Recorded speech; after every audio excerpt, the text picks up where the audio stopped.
So, hello everyone. Solo Rose here. Welcome back to my channel. So, I am trying to learn French. Now, don't get me wrong.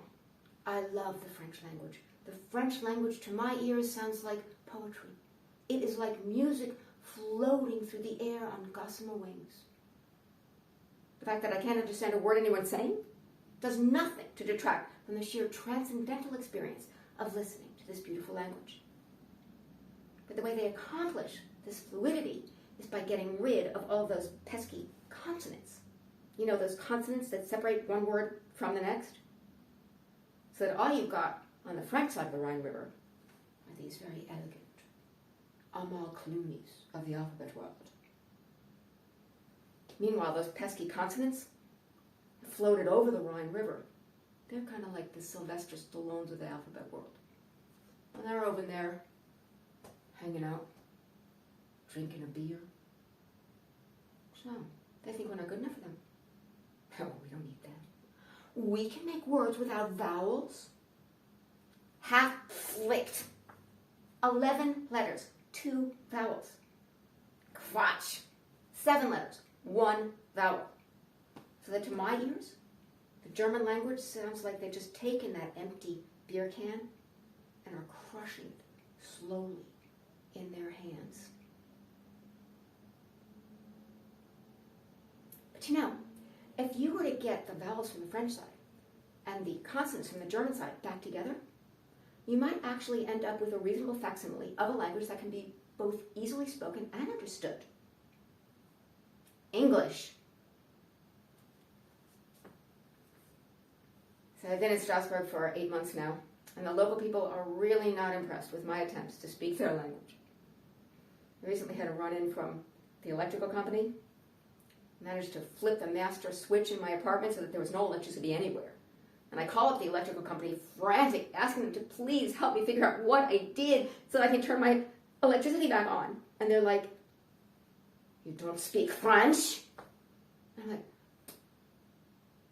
"Oui, j'apprends le français. S'il vous plaît, un peu patience avec moi." And they're like, "Non." Click. One of the differences between the French and the Americans is that Americans try to be helpful when we can. Yeah, but in general, Americans tend to be a bit easygoing, stoic. We try to take things in stride, whereas the French, constantly complaining about everything. I mean, you could have a beautiful, warm, perfect summer day in the perfect park with your perfect partner, having a perfect picnic, and nevertheless, they will always find something to complain about.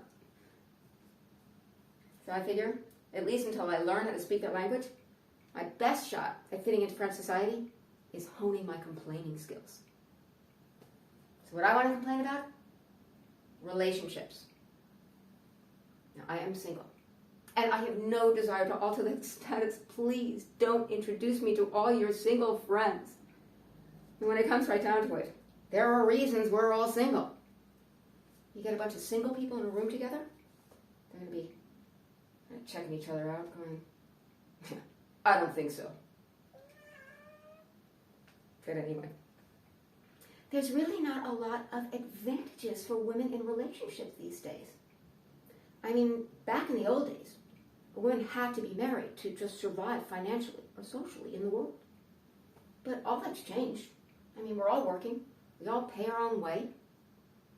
And yet men have clung to this outdated notion that when he's in a relationship with a woman, that woman will automatically assume the role of housekeeper for him. As if we had some kind of innate need and desire to clean for him, to cook for him, to organize that sock drawer. They have created this entire fantasy image of women based solely on their own needs and desires. But it really has absolutely nothing to do with who we are. Nevertheless, they've got a lot of support for these misconceptions. They've got religion. They've got Freud. Freud, who freely admitted he had absolutely no understanding of the female psyche whatsoever, nevertheless felt compelled to promote the idea that any woman who had aspirations or ambitions beyond that of housewife or helpmate, secretly wanted to be a man. Yeah, she had penis envy. I mean, seriously, guys. Really? Penis envy? I mean, lovely as they are and happy as we are to make use of them, our own equipment works pretty well. In fact, I think it's actually men who have womb envy. I mean, just look around you, all these guys with these enormous, low-hanging bellies, look like they're 9 months pregnant, ready to pop any minute. I was recently at a restaurant with a bunch of people, and one of the guys was ordering 2 of every dish. So I finally asked him, so when is his friend coming to join us that he's buying all this food for? And he said, oh, that's not for anybody else. That's all for me. I'm eating for 2. And I was like, really, congratulations. When do you do?